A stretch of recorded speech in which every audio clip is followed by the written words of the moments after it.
오늘의 사연 시작합니다. 저는 결혼한 지 얼마 되지 않은 신혼 새댁입니다. 실은 제가 남편이랑 결혼한 가장 큰 이유는 남편의 형 때문입니다. 제가 작은 카페를 운영하고 있는데 손님으로 남편이 자주 왔어요. 남편 회사 근처에 있는 카페였거든요. 자주 와서 얼굴을 알고 있었고, 그래서 오면 인사도 하고 그러고 지냈습니다. 어느 날 남편이 혹시 시간이 있냐고 물어보더라고요. 누가 봐도 이 사람 나한테 관심이 있어서 계속 카페에 오는 거구나. 고백하려고 시간 있냐고 물어보는구나 느껴졌습니다. 인상이 나쁘지도 않았고 착한 사람인 것 같길래 알겠다고 하고 마감하고 시간 괜찮다고 이야기를 했어요. 그날 가게 마감을 하고 같이 저녁을 먹으러 갔습니다. 뭐 먹고 싶은 거 있냐고 물어봐서 제가 초밥을 좋아해서 초밥 괜찮냐고 물어봤어요.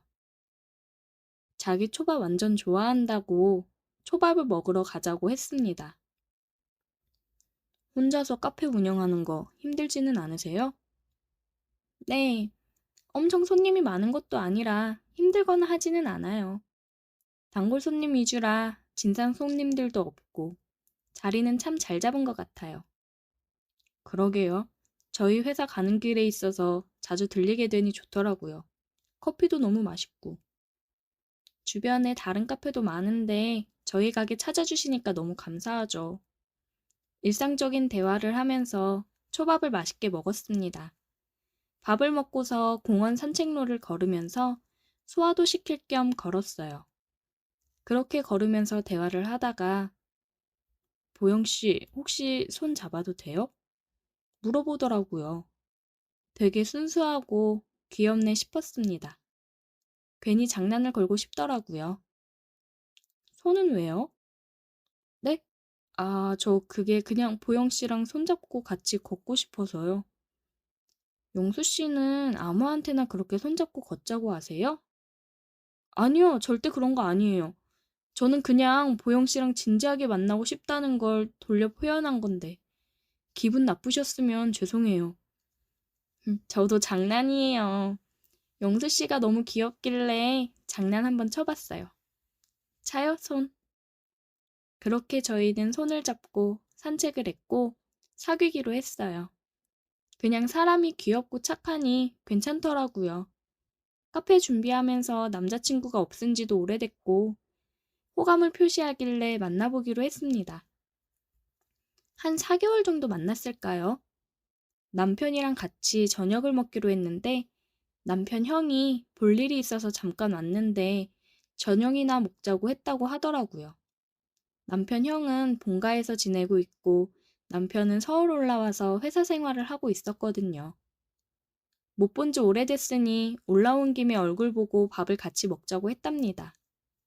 남편이 여자친구랑 선약이 있다고 얘기를 했더니 그럼 같이 나오라고 맛있는 거 사준다고 했다더라고요.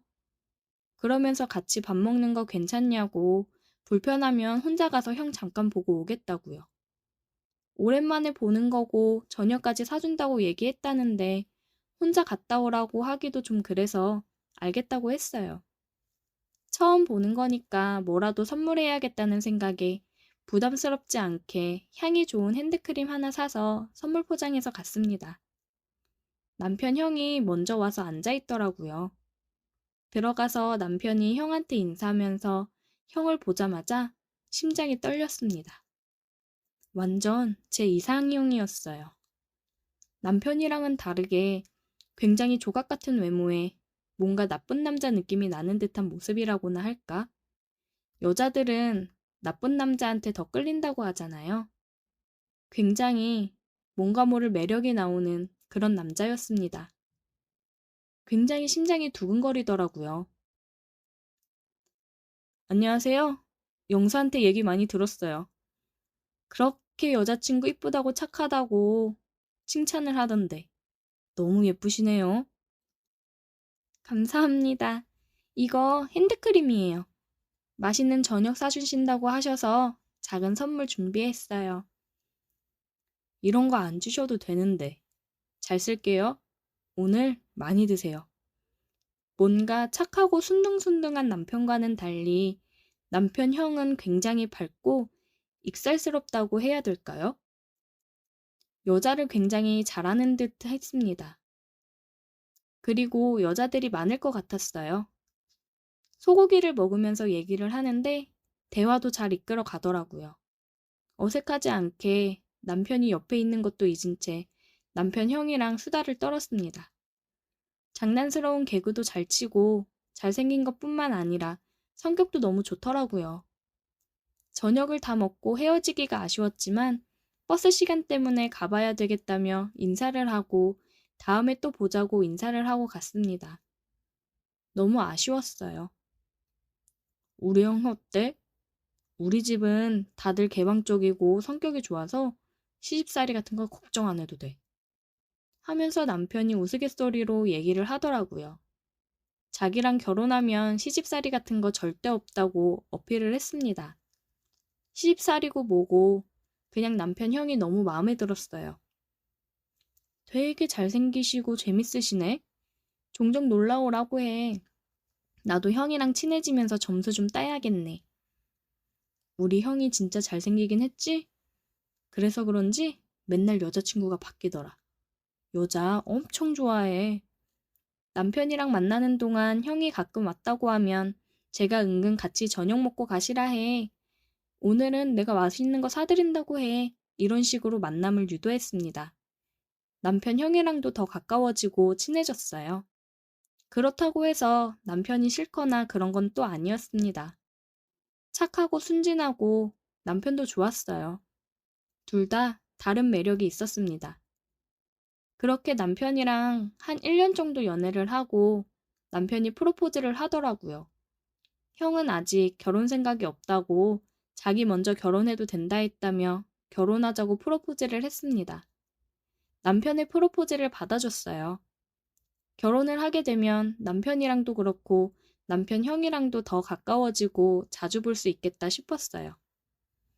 혼자서 두 남자랑 연애하는 듯한 기분을 만끽했습니다. 결혼한 지 얼마 안 돼서 남편이 그러더라고요. 여보, 미안한데 혹시 형 한두 달 정도 우리 집에서 좀 지내도 될까? 아주버님? 왜? 형 이쪽에 가게 낼 생각이었잖아. 그래서 저번에 청약 넣은 아파트 세 안 주고 들어가서 살려고 하는데 가게 오픈이랑 입주일이랑 뭐가 안 맞나 봐. 그래서 입주 전까지 우리랑 같이 좀 지내도 될까 해서. 그럼 완전 되지. 뭐가 걱정이야.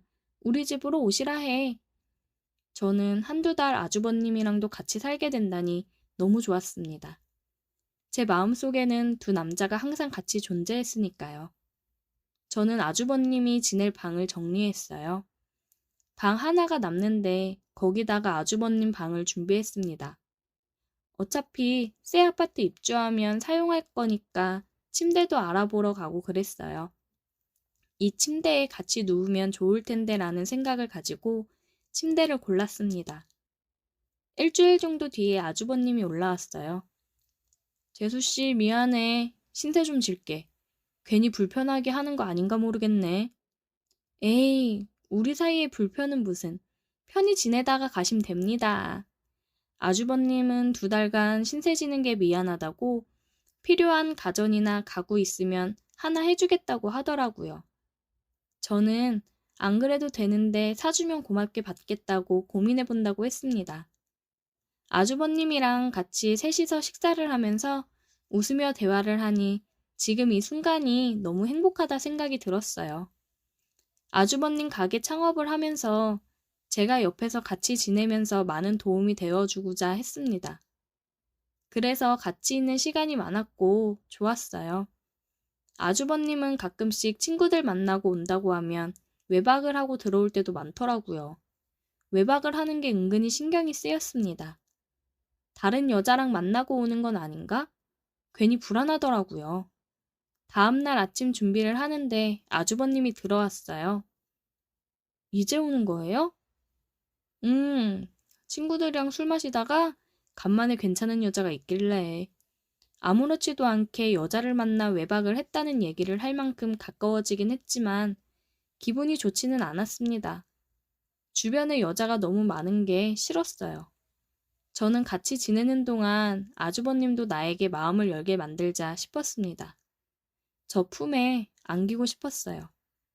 그래서 은근히 옷도 야시시하게 입고 그랬습니다. 남편이 회사에 출근을 하고 저는 알바한테 가게를 거의 맡기고 있기 때문에 집에 있는 시간이 많았어요. 그래서 아주버님이랑 주로 집에 있는데 그럴 때면 항상 짧은 옷들을 입었습니다. 아주버님은 엄청 혈기가 왕성한 남자인데 같은 공간에서 그러고 있으면 재수 씨라도 한번 하고 싶어지지 않겠어요? 그러고 점심을 차려 같이 먹으면서 은근히 발로 터치도 했습니다. 잘못 친 것처럼 후식으로 과일을 먹을 때에도 아주버님 드세요 하며 입에 먹여주기도 하고 그랬어요.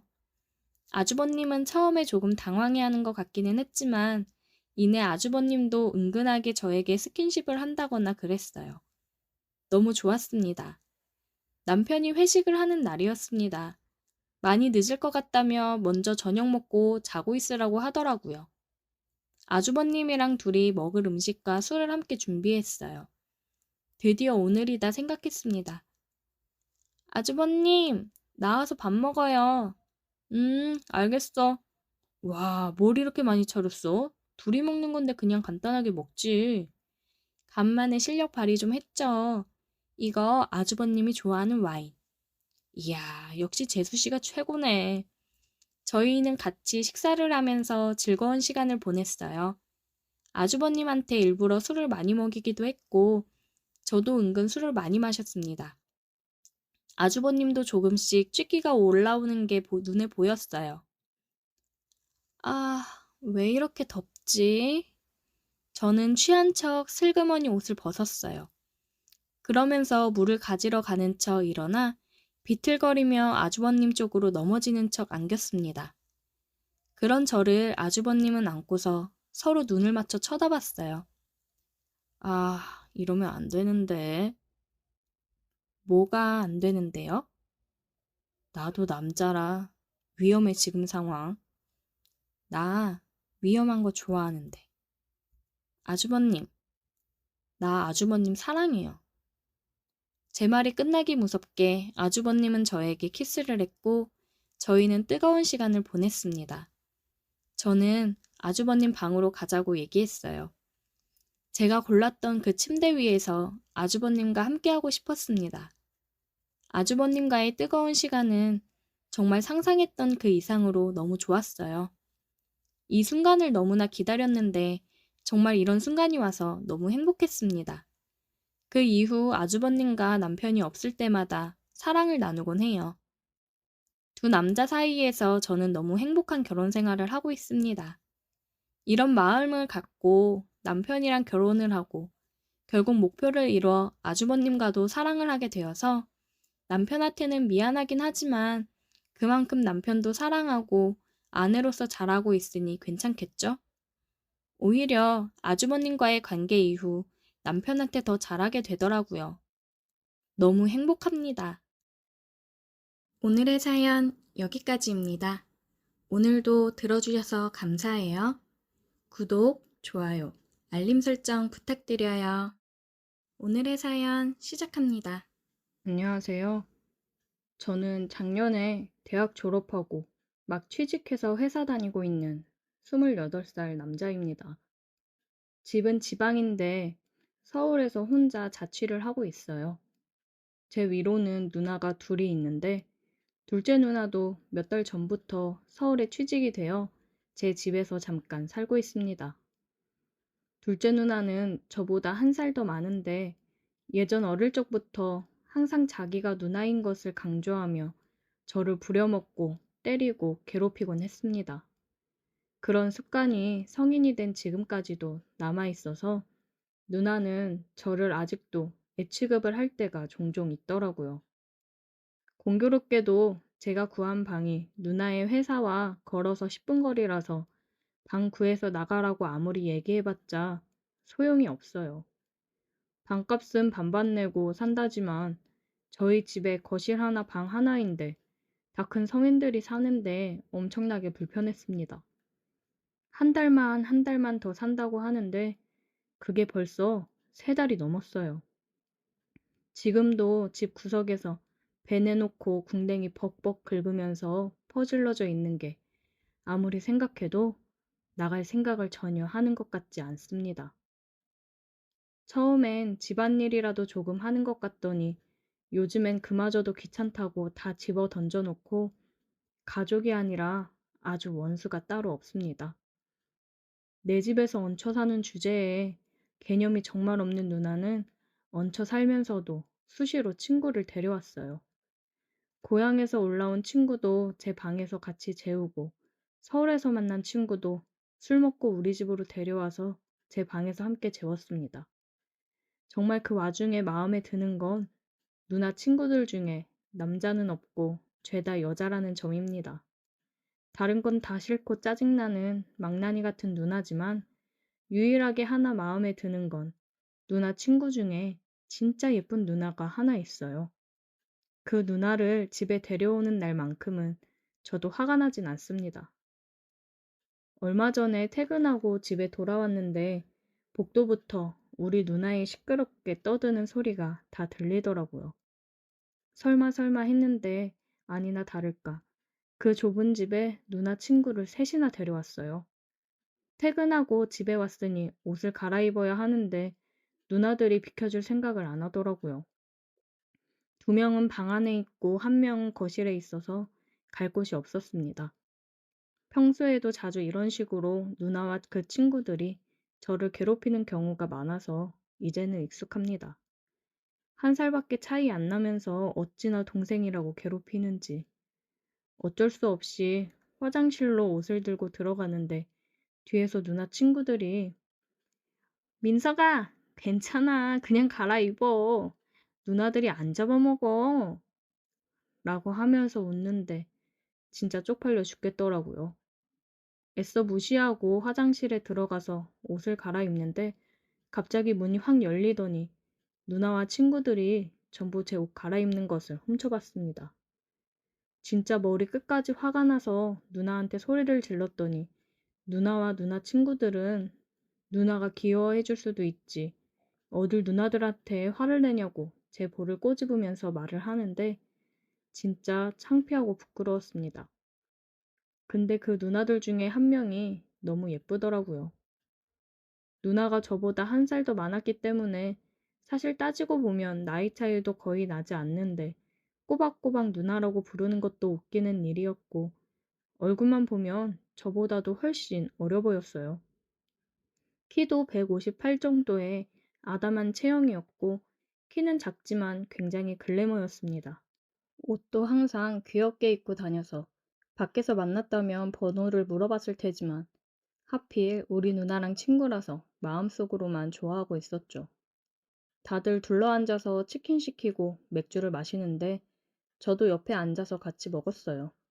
그런데 그 누나가 제가 먹는 모습에서 눈을 떼질 못하더라고요.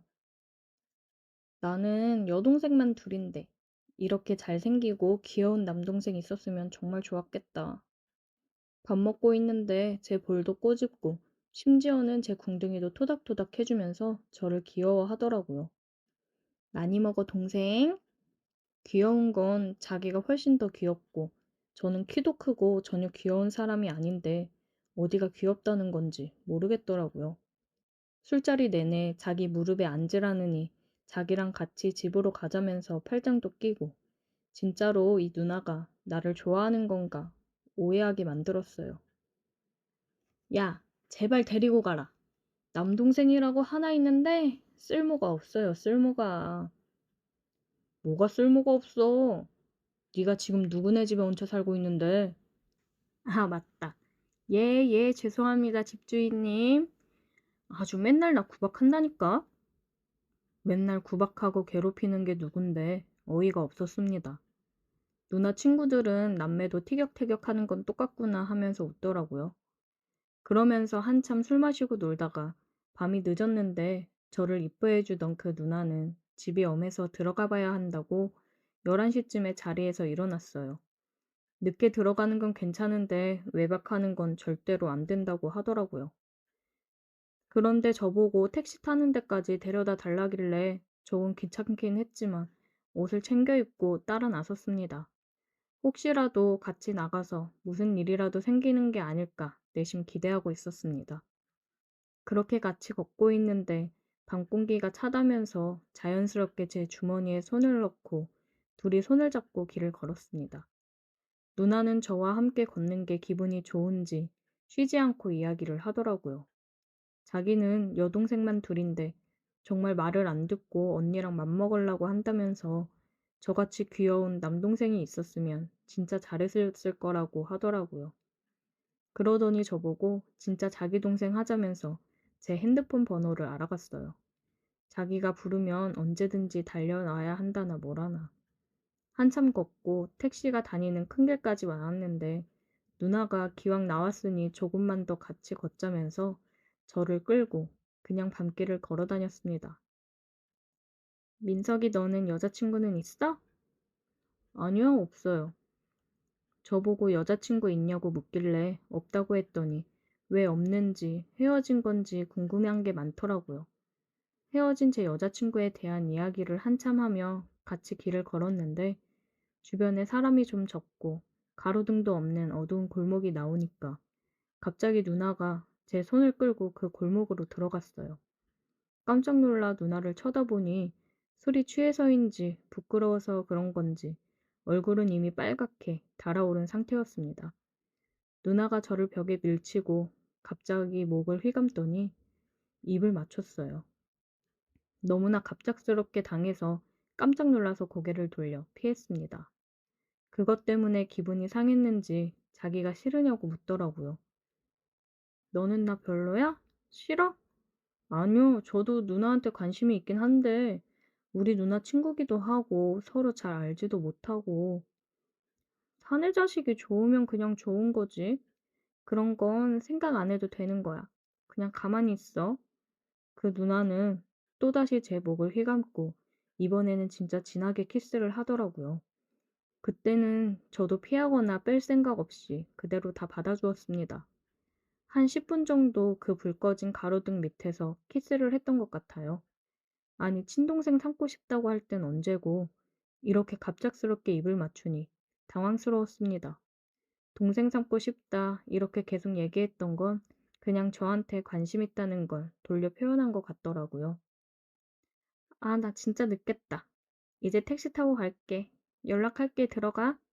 큰 길로 다시 나와서 택시를 태워 집으로 보냈습니다. 키스도 했겠다. 솔직히 밤새 같이 있고 싶었는데 누나가 외박이 안 되는 게 정말 너무 아쉬웠어요. 누나를 보내고 왔던 길을 다시 걸어서 집으로 돌아갔는데 이미 저희 누나와 다른 누나의 친구 한 명은 방바닥에 쓰러져서 잠을 자고 있더라고요. 누나들한테 이불 덮어주고 바닥에 벌어진 술판 대충 정리해놓고 저도 누워서 잠을 잤습니다. 누나와 키스한 그 느낌이 계속 생각이 나서 자려고 누워있는데 기분이 너무 좋더라고요. 제 인생의 첫 키스도 아니었고 얼마 전까지는 저도 여자친구가 있었는데 이 누나와 한 키스가 다른 것보다 더 기억에 오래 남았습니다. 아침에 일어났더니 어제 제 번호를 가져간 누나에게서 카톡이 와 있었어요. 오늘부터 1일인 거 알지? 괜히 보고 있는데 입꼬리가 실실거리고 올라갔습니다. 누나는 우리 누나가 알면 자기한테 동생 뺏어갔다고 잔소리 엄청 할 게 뻔하니까 당분간은 비밀로 하자고 하더라고요. 저도 누나 친구랑 키스한 걸 알면 당연히 우리 누나가 저를 가만히 안 둘 게 뻔했기 때문에 비밀로 하자는 말에 동의했어요.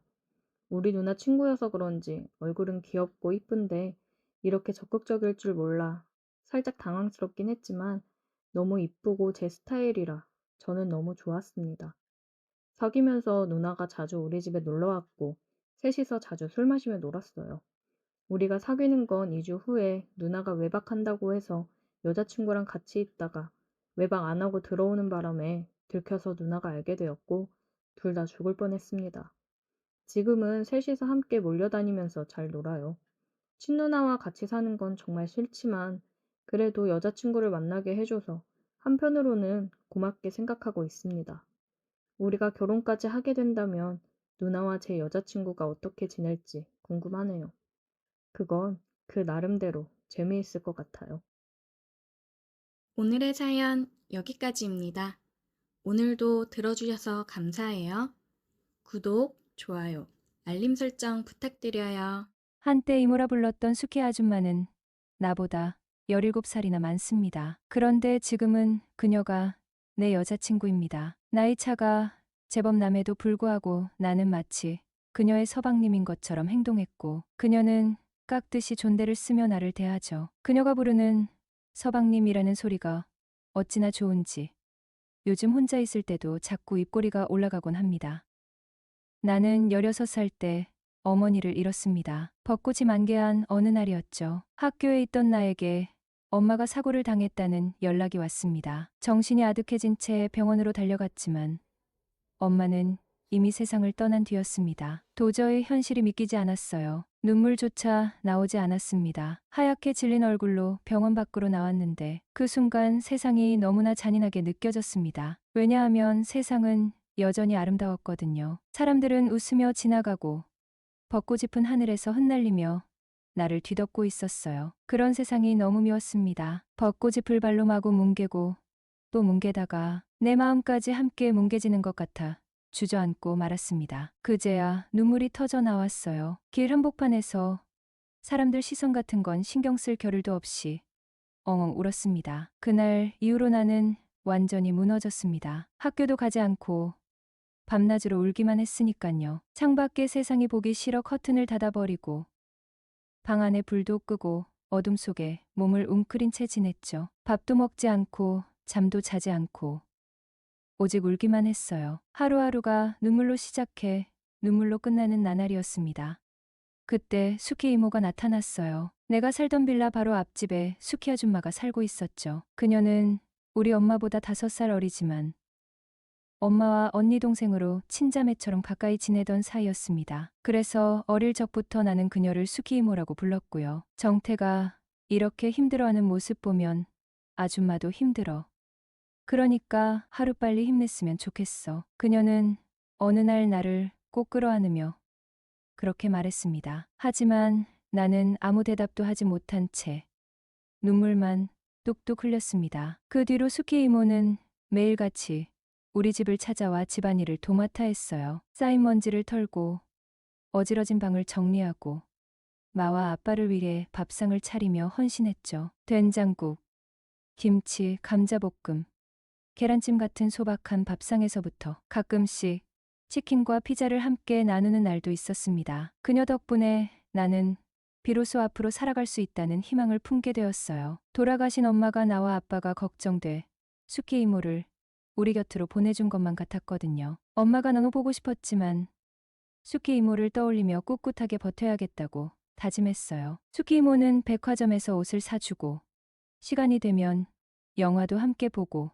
시내를 걸을 땐 손도 잡았어요. 아들 없이 딸만 둘이라 내가 내 친아들이었으면 참 좋았겠다. 그녀가 웃으며 그렇게 말할 때마다 나는 엄마처럼 그녀를 따랐고 그녀도 나를 친아들처럼 챙겼습니다. 그러다 내가 20살이 되었을 때 수키 이모의 남편이 사고로 세상을 떠났습니다. 슬픔에 빠져 있는 그녀를 보며 4년 전 그녀가 나를 위로했던 것처럼 나도 그녀 곁에 머물렀어요. 매일 그녀의 집을 찾고 말없이 곁을 지키며 그녀가 조금이라도 일찍 슬픔에서 벗어나기를 바랬죠. 그렇게 큰 고난을 2번이나 함께 겪으니 우리는 자연스럽게 더 가까워질 수밖에 없었습니다. 수기 이모는 나와 함께 다닐 때면 청바지에 라운드 티처럼 평범한 옷을 입곤 했습니다. 그런데 워낙 관리를 잘한 덕인지 균형 잡힌 몸매와 맑은 얼굴로 어디를 가든 눈길을 끌었죠. 가끔씩 지나가는 사람들이 우리를 보고 묻곤 했습니다. 두 분 무슨 사이세요? 혹시 수상한 관계 아닌가요? 그럴 때마다 수키 이모는 특유의 밝은 웃음을 지으며 대답하곤 했습니다. 제 애인이에요. 그 말을 들을 때마다 나는 설레어 어쩔 줄 몰랐습니다. 사실 그녀는 내 사춘기 시절 내내 짝사랑의 대상이었거든요. 밤마다 그녀 생각에 잠 못 이루던 기억도 있습니다. 30대 후반의 나이에도 에어로빅으로 다져진 몸매 덕분에 그녀는 군살 하나 없는 건강하고 아름다운 모습을 유지하고 있었거든요. 25살이 되던 해 수키 이모의 첫째 딸 수진이와 연인 사이가 되었습니다. 그녀는 갓 20살이었고 나와 5살 차이가 났지만 우리는 너무나 잘 맞았어요. 그렇게 7년이라는 시간을 함께하며 어느덧 나는 32, 그녀는 27이 되었어요. 내년 봄 결혼을 앞두고 있던 우리는 모든 것이 순조로워 보였습니다. 올해 연애에도 우리는 사소한 다툼 외에는 크게 싸운 적이 없었고 서로를 진심으로 배려하며 맞춰갔습니다. 수진이는 내가 세상의 전부라는 듯 마만 바라보는 여자였기에 결혼은 너무도 당연한 수순이라 여겼어요. 그런데 불과 3달 전 모든 것이 흔들리기 시작했습니다. 수진이가 대학 시절 친구로 지냈던 남자와 몰래 연락을 하다가 내가 그 사실을 알아차린 것입니다. 그녀는 그냥 남사친일 뿐이라며 대수롭지 않게 말했고 나 역시 그녀와의 신뢰를 믿으며 넘어갔죠. 하지만 그것은 단순한 연락이 아니었습니다. 수진이는 그 남자와 밥을 먹고 술을 마시며 몰래 바람을 피우고 있었던 겁니다. 불과 3달 전 양가 어르신들까지 모시고 약혼식을 올린 사이였는데 말이죠. 결혼을 반년 앞둔 시점에서 우리 사이가 가장 행복해야 할 때 그녀는 나를 배신했어요. 하지만 그녀는 눈물로 호소했습니다. 그 사람을 사랑해서 만난 게 아니다. 그저 심심해서 몇 번 그랬을 뿐이다. 정말 잘못했다. 나와 헤어지기 싫다. 우리 엄마를 봐서라도 한 번만 용서해달라. 수기 이모가 실망할 모습을 떠올리니 차마 헤어지자는 말을 할 수 없었습니다. 결국 그녀를 용서했고 그녀 역시 그 남자를 정리하겠다고 약속했어요. 하지만 그 이후로 모든 것이 달라졌습니다. 그녀와 함께 있을 때마다 바람을 피운 사실이 머릿속에서 떠나질 않았던 겁니다. 내 삶은 점점 무너져갔고 우울증에 시달리며 삶의 의욕을 잃어갔어요. 술에 의지하며 초췌해진 몰골로 하루하루를 버텼고 성격은 점점 소심해져 갔습니다. 그렇게 힘든 시간을 보내던 어느 날 내 상황을 전해들은 친한 선배가 나를 위로해 주겠다며 불러냈습니다. 술잔을 기울이던 중 그는 이렇게 말했습니다. 사람에게 받은 상처는 사람으로 치유해야 해. 그러고는 6살 연상의 여자를 소개해 주었어요. 우리는 몇 번의 데이트를 이어갔고 그녀와의 시간은 조금씩 나를 위로해 주는 듯했습니다. 그런데 운명의 장난처럼 어느 날 데이트 중에 수키 이모와 딱 마주치고 말았습니다. 정태야, 너 여긴 웬일이야? 수키 이모의 목소리가 들려오는 순간 등골이 서늘해졌다. 아, 아줌마. 당황스러움에 얼어붙은 채 그녀의 얼굴을 바라봤다. 아줌마는 여기 어떻게? 경기도 하남 미사리의 한 카페. 6살 연상의 그녀와 조용히 데이트를 즐기던 중 수키 이모와 마주친 것이다. 말문이 턱 막혔다. 변명해야겠다는 생각은 들었지만 입이 떨어지질 않았다. 수키 이모는 나를 진지한 눈빛으로 바라보고 있었고 나는 어쩔 줄 몰라 한참을 멍하니 있었다. 죄송해요, 아줌마.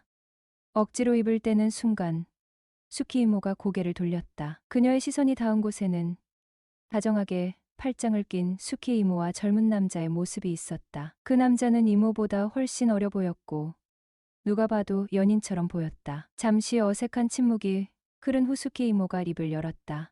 잠깐 앉아서 얘기 좀 할까? 네. 그렇게 우리는 마주 앉았고 몇 분간의 고요한 시간이 흘렀다. 결국 수키 이모가 먼저 말을 꺼냈다. 수진이랑 무슨 문제라도 있니? 아니, 그게 괜찮아. 하고 싶은 말 있으면 다 해봐. 숨기지 말고. 그 순간 이제는 모든 것을 털어놔야 할 때라는 생각이 들었다. 망설임 끝에 나는 입을 열었다. 수진이가 바람을 피웠어요. 처음엔 그 남자가 그냥 친구라고 해서 믿었는데 결국 그게 아니었어요. 수기 이모의 얼굴이 굳어졌다. 하지만 나는 멈추지 않았다. 그런데 저도 맞바람을 피우고 말았어요. 처음엔 그냥 상처를 잊고 싶어서였는데 점점 상황이 이상해졌어요. 모든 사실을 고백하자 수기 이모는 깊은 한숨을 내쉬더니 단호하게 말했다. 정태야, 파혼해. 그 말이 나를 덮친 폭풍처럼 느껴졌다. 한 번 엎질러진 물은 다시 주워 담을 수 없어. 서로 믿음을 잃은 상태에서 결혼해봤자 더 큰 불행을 부를 뿐이야. 이쯤에서 끝내는 게 맞아. 맞바람을 핀 우리에게 결혼이라는 선택은 더 이상 어울리지 않았다. 그날의 만남을 끝으로 나는 7년간의 연애를 종지부 찍었다. 수진이와의 모든 순간이 사라져버린 듯 허무했지만 이미 깨진 신뢰 위에서 더 이상의 관계는 의미가 없었다. 수키 이모의 말처럼 이건 끝낼 수밖에 없는 인연이었다. 파혼 후 한 달쯤 지난 어느 밤 시계바늘이 밤 9시를 가리킬 즈음이었다. 수키 이모가 단정히 차려입고 내 집 문을 두드렸다. 정태야, 나 좀 들어가도 될까? 술 한잔하고 싶어서. 뜻밖의 방문에 놀랐지만 그녀의 눈빛이 어딘가 쓸쓸해 보여 말없이 문을 열어줬다. 들어오자마자 그녀는 자리에 앉더니 조용히 말했다. 내가 딸 교육을 잘못시킨 죄인이야. 정말 미안하다. 수키 이모는 수진과의 파혼으로 상처받았을 나를 위로하기 위해 찾아왔다며 소고기 집에서 술 한잔하자고 제안했다. 식당으로 자리를 옮긴 우리는 처음엔 가벼운 대화로 시작했지만 점차 마음 깊은 이야기가 이어졌다. 정태야, 너 정말 좋은 사람이야. 수진이는 굴러들어온 복을 지 발로 차 버린 거지 뭐. 그냥 인연이 아니었나 봐요. 그래도 수진이 너무 미워하지 마. 결국 내 딸인데, 아줌마 딸인데 제가 어떻게 미워하겠어요. 다만 아줌마랑 진짜 가족이 될 수 있었는데 그게 안 된 게 아쉽네요. 수키 이모는 내 말을 듣고 잠시 미소를 지었다. 그런 게 뭐 그리 중요하겠니. 서로 어떻게 생각하고 있는지가 더 중요하지. 안 그래? 그렇죠. 그런데 아줌마는 저를 어떻게 생각하세요?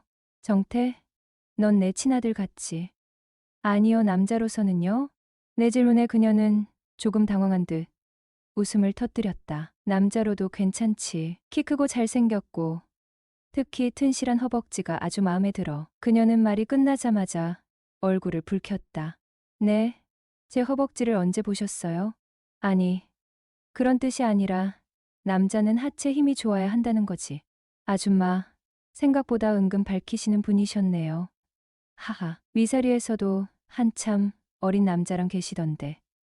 혹시 취향이 연하남이세요? 그녀는 술 한 모금을 넘기며 천천히 고백했다. 아줌마는 사별 후 40대가 되었을 때 공년배 남자보다도 자연스럽게 연하남이 끌리게 되었다고 했어요. 제가 듣기로 우리나라도 아줌마들이 연하남을 즐겨 찾는다고 들었습니다. 그런데 수키 아줌마의 남자 관계는 제가 알던 상식보다도 훨씬 더 쇼킹했습니다. 아줌마가 알려준 남자는 총 3명, 번갈아 가면서 만나 데이트를 가지고 있는 사이라고 했거든요. 순간 머릿속이 복잡했죠. 왜 그런 얘기를 나한테, 남에게 드러내고 싶지 아니한 부끄러운 부분까지 나한테 하는 걸까? 혹시 일부러 나한테도 가능성을 열어두고 싶었던 건 아닐까? 심지어 핸드폰에 저장되어 있던 그 남자들의 사진을 하나씩 보여주기 시작했어요. 3명 중 하나는 곱상하게 생겼고 겉으로 보기엔 제 또래 같아 보였습니다. 나머지 둘은 30대 후반으로 보였고요. 3명 다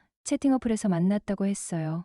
그녀는 저에게 이야기했습니다. 상식에 사로잡혀서 살지 마. 주변에 괜찮은 여자 있다면 편견 가지지 말고 자연스럽게 친해져 봐. 그럼 아줌마는 저랑도 이성으로 만날 수 있어요? 그녀는 한 박자 쉬더니 고개를 끄덕였다. 그럼 정태 정도면 누가 봐도 괜찮은 남자잖아. 남주기 아까울 정도로 말이야. 그녀의 단호한 대답에 나는 조심스럽게 물었다. 진심이세요? 왜? 아줌마가 너한테 거짓말하는 것처럼 보여? 아니요. 그런데 아줌마가 저랑 만나고 싶다고 하면 저도 가능할 것 같아요. 정말이니? 네. 사실 사춘기 시절에 아줌마를 몰래 좋아했었거든요. 그리고 아줌마가 제 또래 남자랑 데이트하는 걸 보니 질투도 나고요. 저 남자들 대신 제가 아줌마 곁에 있고 싶다는 생각도 들고요. 수키 이모는 내 고백에 얼굴을 붉히며 조용히 웃음을 터뜨렸다. 사실 나도 정태가 좋아. 그날 그녀와 나눈 대화는 보수적이고 단조롭던 내 삶에 커다란 파문을 일으켰다. 그녀의 솔직한 말들은 내가 쥐고 있던 상식과 편견을 무너뜨렸고 우리 사이에 또 다른 가능성을 열어주기에 충분했다. 어느 날 그녀에게 연락이 왔어요. 술 한잔하고 싶다. 얼굴 한번 보자. 그녀는 간단히 말했지만 어딘가 쓸쓸함이 느껴졌습니다. 저녁 8시쯤 집 근처의 닭발집에서 그녀를 만났어요. 그녀가 뼈 없는 매운 닭발을 엄청 좋아했거든요. 익숙하게 소주 한 병을 주문하며 내가 있어서 오늘 기분이 조금 나아지는 것 같아 라며 잔을 제 쪽으로 내밀었죠. 우리 짠하고 마시자. 짠. 그녀를 위해 미리 쌈을 하나 준비했어요. 아줌마, 하세요. 역시 나한테는 정태밖에 없다니깐. 그녀는 환하게 웃으며 입을 크게 벌려 쌈을 입속으로 넣었다. 어때요? 제 쌈 맛이? 너무 맛있어. 정성이 들어가서 그런가 10배는 더 맛있는 것 같아. 갑자기 그녀의 눈이 촉촉해지기 시작했어요. 어제 나 그 남자한테 차였어. 알고 보니 내 또래 그 남자한테 이별 통보를 받았던 모양입니다. 헤어진 이유가 나이가 많아서래. 정말 어이없지 않니? 내가 뭐를 그렇게 많이 바랬다고. 저는 이해 안 돼요. 아줌마 같은 여자를 두고 떠나다니. 그 남자야말로 그릇이 작은 거죠. 그래, 나 괜찮은 여자야? 내 눈에도 그렇게 보여? 그럼요. 아줌마가 어디가 부족해요? 얼굴 예쁘지. 몸매 되지. 성격까지 좋지. 이걸 내가 왜 말하고 있지? 다들 이미 알 텐데요. 그녀는 제 말을 듣더니 가만히 저를 바라보며 말했습니다. 그렇다면 정태 내가 내 애인 해주면 안 돼? 순간 숨이 멎는 기분이었죠. 짓궂은 농담 같았지만 그녀의 눈빛은 진지함과 장난스러움이 섞여 있었거든요. 아줌마, 저랑 사귀면 절대 못 태어날 텐데요. 제가 한번 빠지면 엄청나게 집착하는 거 아시죠? 그녀는 호탕하게 웃으며 그거야 감수해야지 라고 했지만 그 뒤에는 잠깐의 침묵이 흘렀습니다. 술 기운에 약간의 용기가 섞였는지 그녀는 손을 뻗어 제 손을 살짝 잡았습니다. 그날따라 숙희 아줌마는 어찌나 사랑스럽고 매력적으로 보이던지 단순히 위로를 해주는 자리라고만 생각했던 마음이 흔들리기 시작했죠. 결국 그녀와 하룻밤을 보내고 말았지요. 항상 엄마처럼 세심하게 챙겨주는 모습이 너무 좋았고 내숭 많고 까다로운 성격보다는 솔직하고 꾸밈 없는 성격을 더 좋아했기 때문에 털털하고 가끔은 장난기 있는 모습조차 너무 좋았어요. 그녀가 내 또래 연하남과 만나고 있단 소리를 들었을 때부터 이성으로 조금씩 궁금해지기 시작했어요. 죽이 아까운 남자란 소리를 들었을 때 정태 정도면 남자로도 괜찮지 하며 갑자기 얼굴을 붉혔을 때 그녀에 대한 감정이 마구 뜨거워졌죠. 하루를 24시간으로 잡았을 때 적어도 잠자는 시간 빼고는 거의 전부 그분 생각을 했으니까요. 같이 놀러 다닌 곳도 많았고 얘기도 참 많이 했어요. 무엇보다 그 시간 1분 1초가 너무 행복했습니다. 그러다가 제가 그녀에게 좋아한다고 고백했는데 사실 누가 봐도 좀 그래 보이잖아요. 그녀가 그러더라고요. 우리 여기까지만 하자. 더 이상은 안 돼. 너도 얼른 좋은 사람 만나야지. 그날 일은 서로 잊자. 웃으면서 그러는데 너무 마음이 아프더라고요. 그렇게 서서히 연락이 뜸해지다 멀어졌고 한 달 만에 그녀에게 연락이 왔어요. 잘 지내느냐?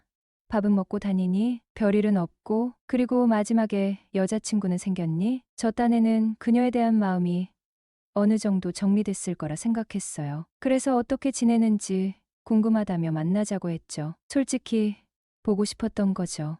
그래서 만났어요. 한 달이란 시간이 지났지만 그녀는 여전하더군요. 잘 지내셨어요, 아줌마. 그래 정태도 잘 지냈니? 나 보자마자 환한 미소를 띠며 나를 보고 있었지만 내 눈에는 상당히 귀여워 보였다. 무엇보다 매력적인 것은 눈웃음을 짓는 그녀의 표정이었다. 그때부터 무언가 알 수 없는 제 마음이 또 요동치기 시작하더라고요. 그래요. 잊은 게 아니었어요. 잠시 눌러뒀던 것뿐이었죠. 그날 하루가 너무 행복해서 시간이 가는 줄 몰랐어요. 밤이 깊고 새벽이 되도록 헤어지고 싶지 않았죠. 데려다 준답시고 새벽에 함께 길을 걸었어요. 지름길을 두고 돌아서 걸었죠. 5분이라도 더 있고 싶었거든요.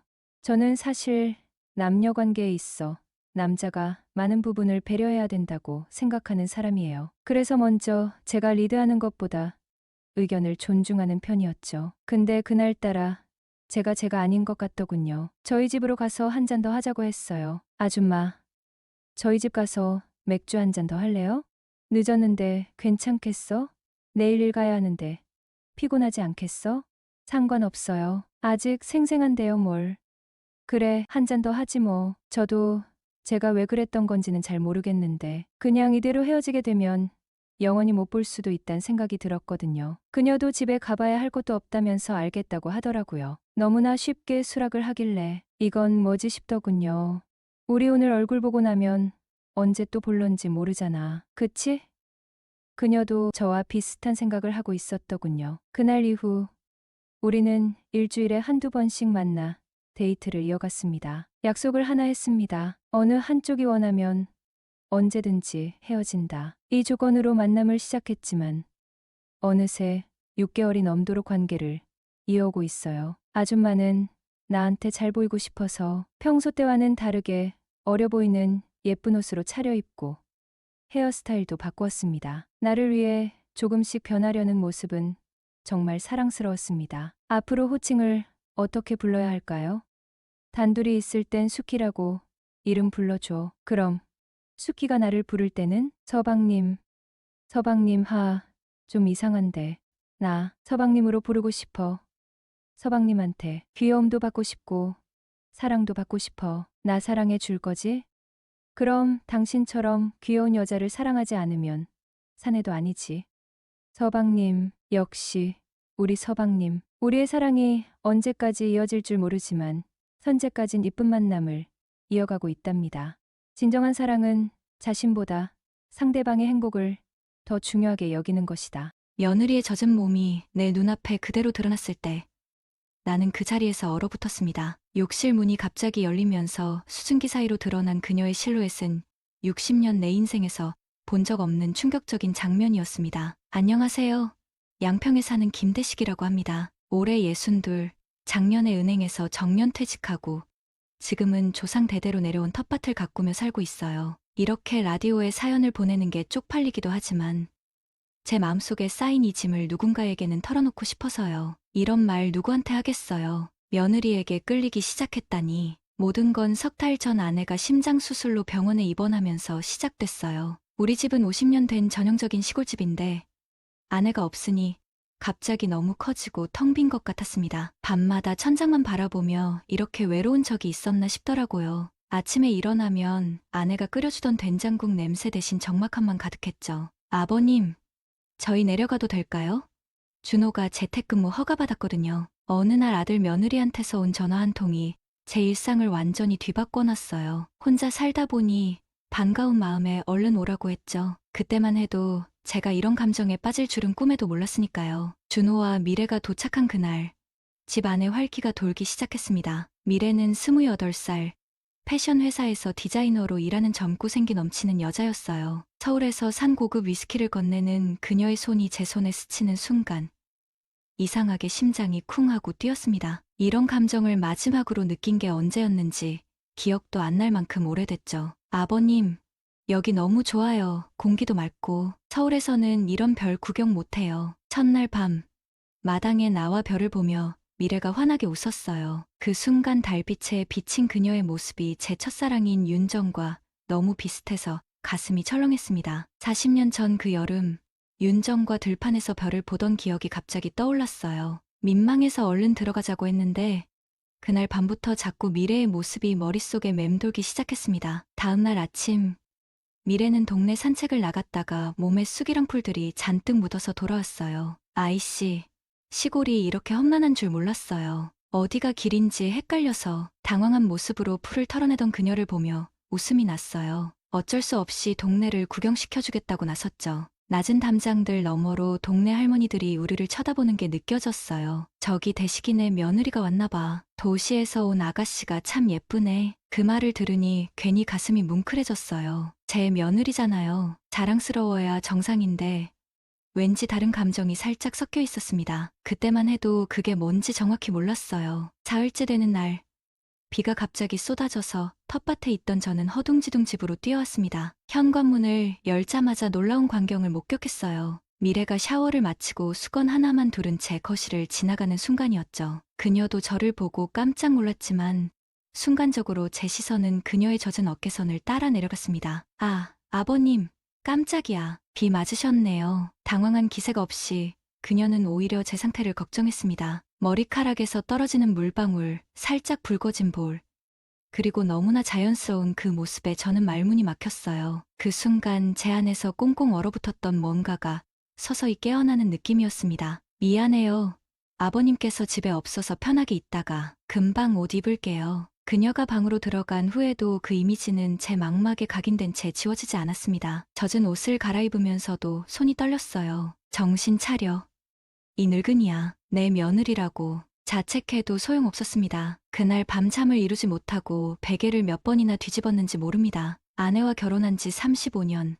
한 번도 다른 여자에게 눈 돌린 적 없었는데 갑자기 이런 감정이 왜 일어나는 건지 이해할 수 없었어요. 죄책감과 혼란스러움이 밀려왔지만 한편으론 오랜만에 느끼는 설렘에 가슴이 두근거렸죠. 다음 날 아침 미래가 부엌에서 요리하는 모습을 보며 괜히 머뭇거렸어요. 아버님, 어제 그거 너무 민망해하지 마세요. 우리 이제 한 가족인데요 뭐. 저도 편하게 지낼게요. 그녀의 말에 더 당황한 건 저였습니다. 쿵쿵거리는 심장 소리가 그녀에게 들릴까봐 겁이 났어요. 식탁에 앉으니 미래가 준비한 아침이 차려져 있었는데 아내가 해주던 된장국과 거의 같은 맛이었습니다. 어떠세요? 어머님이 해주신다고 레시피 전수받았어요. 맛있네. 정말 비슷하다. 된장국 한 숟가락에 갑자기 눈물이 핑 돌았어요. 아내 생각에 그런 건지 아니면 미래에게 느끼는 이 감정 때문에 죄책감이 들어서인지 그때 미래가 제 손등에 살짝 손을 얹었습니다. 많이 그리우시죠?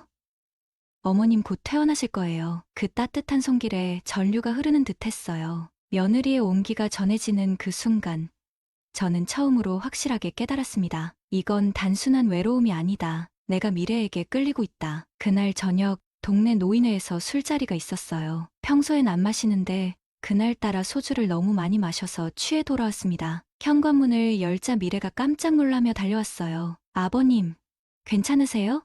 어쩜 이렇게 취하셨어요. 그녀가 제 팔을 부축하는 순간 술 기운에 몸이 휘청거렸고 우리 둘은 벽에 기대어 균형을 잡았습니다. 가까운 거리에서 느껴지는 그녀의 향기, 제 어깨를 잡은 그녀의 손, 그리고 걱정스러운 얼굴이 너무 가까이 있었죠. 취기가 확 올라왔고 순간 정신을 잃고 그만 그녀에게 입맞춤을 해버렸습니다. 불과 1초, 아니 0.5초도 안 되는 짧은 순간이었지만 미래의 놀란 눈빛을 보자마자 정신이 번쩍 들었어요. 그녀는 충격받은 표정으로 저를 밀어냈고 저는 바닥에 주저앉았습니다. 아, 버님, 미안하다. 내가 술이 너무 많이, 정말 미안해. 그날 밤은 제 인생에서 가장 긴 밤이었습니다. 방 안에 틀어박혀 끊임없이 자책했어요. 내가 미쳤나? 어떻게 이런 짓을. 아내 사진을 보며 눈물이 났습니다. 그리고 아들 준호에 대한 미안함, 배신감, 이루 말할 수 없는 죄책감이 저를 덮쳤어요. 다음 날 아침, 미래는 마치 아무 일도 없었던 듯이 행동했습니다. 하지만 눈빛이 달라졌어요. 경계하는 듯하면서도 뭔가 복잡한 감정이 담겨 있었죠. 준호는 소우 사무실을 빌려 출근했고 우리 둘만 남았을 때 미래가 먼저 입을 열었습니다. 아버님, 어젯밤 일은 정말 미안하다. 내가 술에 취해서 정신이 없었어. 다시는 그런 일 없을 거야. 미래는 잠시 침묵하더니 고개를 끄덕였습니다. 하지만 그 순간 눈가에 맺힌 작은 눈물이 보였어요. 걱정인지 혼란인지 그 감정을 읽을 수 없었지만 가슴이 아팠습니다. 아버님, 사실 저도 좀 혼란스러워요. 그 말을 듣는 순간 제 심장이 다시 뛰기 시작했습니다. 이건 시작에 불과했고 우리 앞에는 더 큰 폭풍이 기다리고 있다는 걸 그때는 알 수 없었습니다. 미래의 말을 듣고 나서 며칠 동안 우린 서로 눈빛만 마주쳐도 심장이 터질 것 같았어요. 저도 혼란스러워요. 라는 그녀의 말이 제 머릿속에서 맴돌았습니다. 그게 무슨 의미였을까요? 설마 그녀도 저에게 뭔가 느끼고 있는 걸까요? 아니면 단순히 이 상황 자체가 혼란스럽다는 말이었을까요? 준호는 아무것도 눈치채지 못한 채 매일 아침 출근했고 저와 미래는 묘한 긴장감 속에서 하루하루를 보냈습니다. 서로 조심스럽게 거리를 두려고 했지만 이상하게도 더 많은 시간을 함께 보내게 되더라고요. 그날 미래가 제안했습니다. 아버님, 텃밭일 좀 도와드릴까요? 이러다 저도 시골 생활 감 좀 잡을 수 있을 것 같아요. 거절하고 싶었어요. 하지만 미래의 눈빛에 어떤 간절함이 있었습니다. 그냥 가족으로서 평범하게 지내고 싶다는 마음처럼 보였어요. 괜찮아. 도시 아가씨가 흙묻히면 뭐해. 아버님도 저 도시에서만 산 것 같지만 대학 때까지 시골에서 살았거든요.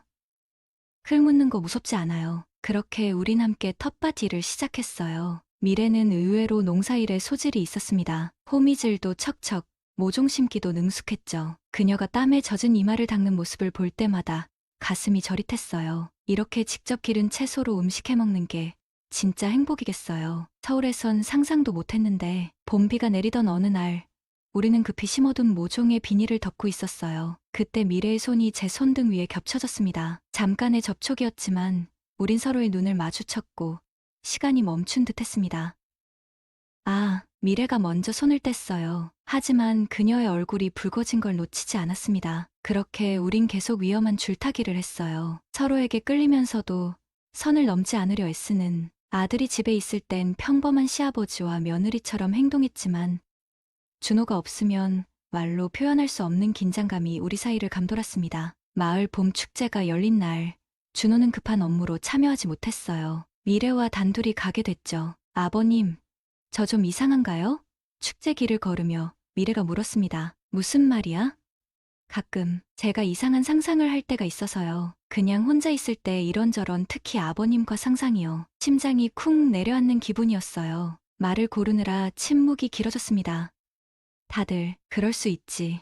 이상한 생각할 수도 있고. 축제장은 시끌벅적했어요. 동네 어르신들이 우리를 보더니 웃으며 다가왔습니다. 대식이 며느리랑 같이 왔구먼. 어이구, 부부인 줄 알았네. 순간 얼굴이 화끈거렸어요. 미래도 당황한 듯 고개를 숙였습니다. 그 말 한마디가 우리 사이를 더욱 어색하게 만들었어요. 그날 밤 축제에서 받은 막걸리 한 병을 미래와 함께 마셨습니다. 조금씩 취기가 오르는 가운데 그녀가 갑자기 물었어요. 아버님, 어머님 만나기 전에 다른 여자분들 많이 만나보셨어요? 예상치 못한 질문에 당황했지만 솔직하게 대답했습니다. 그렇게 많진 않았어. 첫사랑 윤정이라고 있었고 그 다음에 몇 명 더 만났지만 내 어머니를 만났을 때 바로 알았어. 이 사람이구나 하고. 정말요? 어떻게 아셨어요? 그냥 가슴이 두근거리면서도 편안했달까. 설레면서도 안정감이 있었어. 미래가 조용히 듣고 있다가 갑자기 웃음을 터뜨렸어요. 웃기죠? 제가 이런 질문을 하다니. 아니, 괜찮아. 사실 미래의 목소리가 작아졌어요. 준호랑은 그런 느낌이 별로 없었거든요. 처음부터 그 말에 가슴이 쿵 내려앉았습니다. 미래가 계속 말했어요. 좋은 사람이고 안정적이고 그래서 결혼했는데 가끔 제가 뭔가 잘못된 선택을 한 것 같은 기분이 들어요. 우리 사이에 묘한 침묵이 흘렀습니다. 그때 제가 조심스럽게 물었어요. 후회해? 미래는 고개를 저었습니다. 후회까진 아니에요. 그냥 다른 감정을 느껴보고 싶을 때가 있어요. 그녀의 눈빛에서 무언가를 읽었습니다. 위험한 불길이 우리 사이에서 타오르기 시작했어요. 그날 밤 이후로 우리 사이의 분위기는 더욱 위태로워졌습니다. 우연한 접촉이 늘어났고 서로의 눈빛을 더 오래 마주쳤어요. 하루는 미래가 부엌에서 요리하는 걸 돕다가 그녀의 머리카락에 밀가루가 묻었어요. 미래야, 머리에 밀가루 묻었어. 손을 뻗어 그녀의 머리카락을 쓸어내려다 우리 얼굴이 너무 가까워졌습니다. 숨결이 느껴질 정도로 그 순간 현관문이 열리는 소리에 우린 급히 떨어졌어요. 준호였습니다. 아버지. 미래야, 뭐해? 벌써 저녁 준비해? 그래. 미래가 수제비 만들고 싶다고 해서. 준호는 아무것도 눈치채지 못했지만 미래와 저는 불안한 시선을 교환했습니다. 이건 위험한 게임이었어요. 어느 날 아내와 영상통화를 하고 있었습니다. 완쾌가 빨라 다음 주에 퇴원할 수 있을 것 같다고 했어요. 기뻐해야 하는데 왠지 모를 불안감이 엄습했습니다. 여보, 집은 어때요? 미래가 잘 챙겨주나요? 응, 잘 지내고 있어. 걱정 마. 음식도 잘하고. 그때 미래가 제 뒤로 지나가다 화면에 살짝 비쳤어요. 아내가 반가워했습니다. 미래야, 잘 지내고 있니? 미래가 화면 앞으로 와서 인사했어요. 네. 어머님, 빨리 건강해지셔서 오세요. 아버님이 많이 그리워하세요. 통화가 끝난 후 묘한 죄책감이 밀려왔습니다. 아내는 아무것도 모른 채 우리를 믿고 있는데 그날 밤 잠들기 전 창문 너머로 비가 내리는 걸 보고 있었어요. 갑자기 노크 소리가 들렸습니다. 아버님, 깨어 계세요? 미래였어요. 심장이 빨라졌습니다. 들어와. 미래가 조심스럽게 문을 열고 들어왔어요. 하늘색 파자마 차림이었는데 그 모습이 너무 아름다웠습니다. 잠이 안 와서요. 준호는 코 골며 자는데 그녀가 제 침대 끝에 앉았어요. 적절한 거리였지만 그 상황 자체가 위험했습니다. 아버님, 제가 왜 이러는지 모르겠어요. 무슨 말이야? 가끔 아버님 생각하면 가슴이 두근거려요. 폭탄이 터진 느낌이었어요. 그토록 듣고 싶었으면서도 두려웠던 말이었으니까요. 미래야, 우린 이러면 안 돼. 알아요. 너무 잘 알아요. 하지만 어쩔 수 없어요. 그녀의 눈에 눈물이 고였어요. 참을 수 없어 그녀의 손을 잡았습니다. 그 순간 우리 사이의 모든 선이 흐려졌어요. 그녀가 천천히 다가왔고 이번엔 제가 물러서지 않았습니다. 우리의 입술이 만났을 때 온 세상이 멈춘 것 같았어요. 돌이킬 수 없는 선을 넘어버렸습니다. 그 순간 복도에서 발소리가 들렸고 미래는 급히 일어났어요. 죄송해요. 이러면 안 되는데. 방을 나가는 그녀의 뒷모습을 바라보며 저는 깊은 혼란에 빠졌습니다. 무엇이 옳은지, 내가 원하는 게 무엇인지 모든 것이 뒤섞였어요. 다음 날 아침 준호가 갑작스러운 소식을 전했습니다. 아버지, 제가 다음 주부터 일주일간 해외 출장을 가게 됐어요. 심장이 멎는 것 같았어요. 일주일간 미래와 단둘이, 그것도 이런 상황에서 괜찮겠어? 미래는 혼자 있어도 되고? 네. 아버지가 계시잖아요. 제가 없어도 미래 잘 챙겨주세요. 그 말에 죄책감이 파도처럼 밀려왔습니다. 미래와 눈이 마주쳤고 그녀의 눈빛에서도 같은 불안과 기대가 보였어요. 준호가 출장 준비를 하는 동안 저는 텃밭에서 혼자 생각을 정리했습니다. 이대로 가면 돌이킬 수 없는 상황이 올 거야. 우리 가족이 망가질 수도 있어. 그날 밤 미래가 제 방으로 다시 찾아왔어요. 이번엔 결심한 듯한 표정이었습니다. 아버님, 우리 정말 이러면 안 되는 거죠? 그래. 안 돼. 넌 내 며느리고 준호의 아내야. 그리고 나도. 미래의 눈에서 눈물이 흘러내렸어요. 알아요. 하지만 가슴이 너무 아파요. 처음으로 이런 감정을 느꼈는데 참을 수 없어 그녀를 안아주었어요. 위로의 포옹으로 시작했지만 서로의 체온이 느껴지자 모든 이성이 날아가 버렸습니다. 그녀의 입술이 제 것을 찾았고 저도 그녀에게 응답했어요. 포옹은 점점 깊어졌고 옷이 하나둘, 그녀의 부드러운 피부, 모든 것이 저를 미치게 했어요. 우리는 그 밤 모든 선을 넘어버렸습니다. 사랑을 나누면서도 그 순간만큼은 세상의 모든 죄책감을 잊었어요. 새벽녘, 미래가 제 품에서 일어나며 속삭였습니다. 이건 잘못된 건가요? 저는 대답할 수 없었어요. 잘못인 줄 알면서도 그 순간만큼은 너무 완벽하게 느껴졌으니까요. 준호가 출장 가면 우리 어떻게 해요? 모르겠어. 하지만 이건 계속되면 안 돼. 그녀는 슬픈 눈으로 고개를 끄덕였지만 우리 둘 다 정말로 멈출 수 있을지 확신이 없었습니다. 준호가 출장을 떠나기 전날 저희 셋은 마지막 저녁 식사를 함께 했어요. 표면적으로는 평범한 가족 식사였지만 미래와 제 눈빛 교환은 이미 우리가 돌아갈 수 없는 강을 건넜음을 말해주고 있었습니다. 출장 잘 다녀와. 미래는 내가 잘 돌볼게. 그 말을 하면서도 가슴이 찢어지는 것 같았어요. 아들을 배신한 죄책감.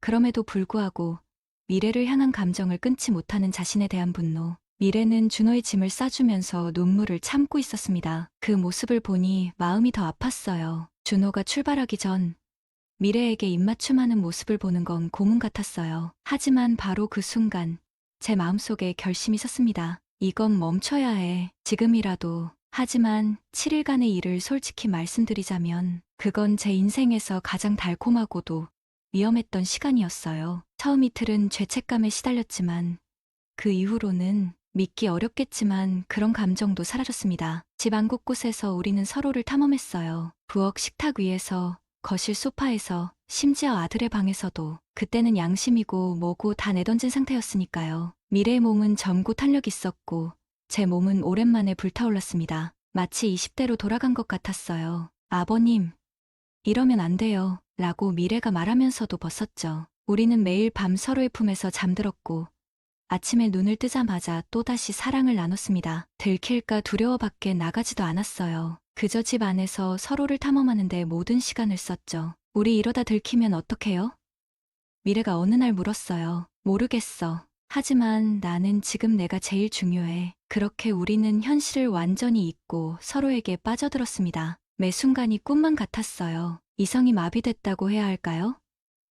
양심 따위 생각할 새도 없이 서로를 취해 지냈습니다. 준호가 돌아오기 전날 우리는 마지막 밤을 보내면서 과거 어느 때보다 격정적으로 나눴어요. 그녀의 구석구석에 제 흔적을 남기는 것 같았고 그녀도 마찬가지였죠. 마치 이 순간이 영원히 지속되길 바라는 마음으로.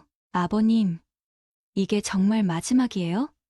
미래가 제 가슴에 묻고 물었어요. 그래야만 해. 그날 밤 우리는 거의 새벽까지 잠들지 않았습니다. 서로의 체온, 맥박까지도 기억하려는 듯이. 그런데 인생이란 참 아이러니한 거더라고요. 준호가 돌아온 바로 그날 아내도 퇴원한다는 소식이 왔어요. 기뻐해야 할 소식인데 제 가슴은 무거웠습니다. 미래와의 비밀이 들통날까 두려웠거든요. 아내가 돌아오자 집안은 다시 활기를 찾았습니다. 미래와 저는 철저히 연기했어요. 평범한 시아버지와 며느리인 척. 하지만 가끔 우연히 마주치는 시선 속에는 우리만의 비밀이 숨겨져 있었죠. 그로부터 한 달 후, 준호가 갑자기 이야기를 꺼냈습니다. 아버지, 어머니, 저희가 서울로 올라가기로 했어요. 회사에서 직접 출근을 요구해서요. 아내는 아쉬워했지만 저는 한편으로는 안도했어요. 이대로 미래와 같은 집에 있다가는 실수할 것 같았거든요. 미래는 짐을 싸는 내내 조용했습니다. 그녀의 눈빛은 제게 많은 것을 말하고 있었어요. 아쉬움, 그리움, 그리고 비밀. 서울로 떠나기 전날 밤, 미래가 몰래 제 방으로 찾아왔어요. 아버님, 마지막으로 한 번만 안아주세요. 거절해야 한다는 걸 알면서도 그녀를 품에 안았습니다. 그리고 그건 단순한 포옹으로 끝나지 않았어요. 우리는 모든 위험을 감수하고 마지막으로 한 번 더 나눴습니다. 아내와 아들이 자고 있는 바로 옆방에서. 다음 날 준호와 미래는 서울로 떠났습니다. 작별 인사를 하면서 미래는 제 귀에 속삭였어요. 절대 잊지 않을게요. 2개월이 지났을까요?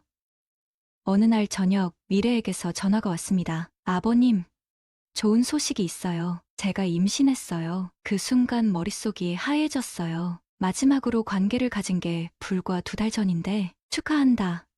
미래야, 준호도 많이 좋아하겠구나. 네.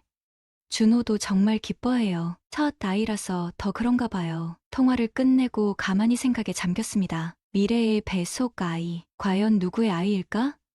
미래와 준호가 부부관계를 가졌을 수도 있고, 아니면 그 마지막 밤에 저와 미래 사이에서 아내가 옆에서 물었어요. 누구 전화였어? 아, 미래, 임신했대. 정말?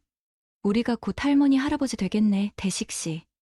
이제 진짜 나이 드는구먼. 아내는 기뻐했지만 제 마음속엔 온갖 감정이 뒤섞였습니다. 기쁨, 두려움, 죄책감, 그리고 희미한 설렘까지. 6개월 후 준호와 미래가 시골집에 놀러 왔어요. 미래의 배는 이제 많이 불러 있었습니다. 제 시선이 자꾸 그녀의 배로 향했죠. 아버님, 만져보실래요?